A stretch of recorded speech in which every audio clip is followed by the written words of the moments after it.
مسئلہ یہ ہے کہ اگر کسی شخص کو روزے کی حالت میں فون پر بات کرتے ہوئے یا کسی عورت کی تصویر کو دیکھا اور اس سے شہوت پیدا ہو گئی جس کی وجہ سے انزال ہو جائے اور وہ فارغ ہو جائے، تو اس کے روزے کا کیا حکم ہے؟ روزہ باقی ہے یا روزہ ٹوٹ گیا؟ اس کے بارے میں کیا حکم ہے؟ تو جاننا چاہیے کہ روزے کی حالت میں اگر کسی عورت کی تصویر کو دیکھا یا فون پر بات کرتے ہوئے دل و دماغ میں شہوت پیدا ہوئی جس کی وجہ سے انزال ہو جائے،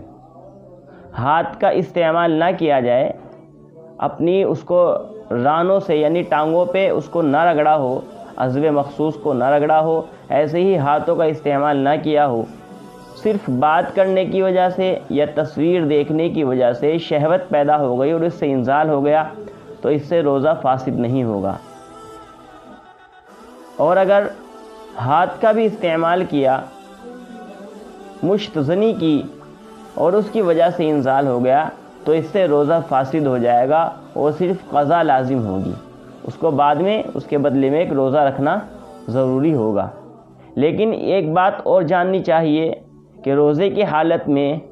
یہ کام کرنا بہت بڑے گناہ کا باعث ہے، کہ روزے کی حالت میں ایسا کام کرنا، غلط تصویریں دیکھنا، ایسے ہی کسی اور سے اس طرح کی باتیں کرنا کہ جس سے شہوت پیدا ہو جائے اور جو ہے انزال تک نوبت آ جائے، تو یہ بہت بڑے گناہ کی بات ہے۔ اس سے توبہ اور استغفار لازمی ہے، اور آئندہ اس بات سے بالکل احتراز ضروری ہے اور اس سے بچنا لازم ہے۔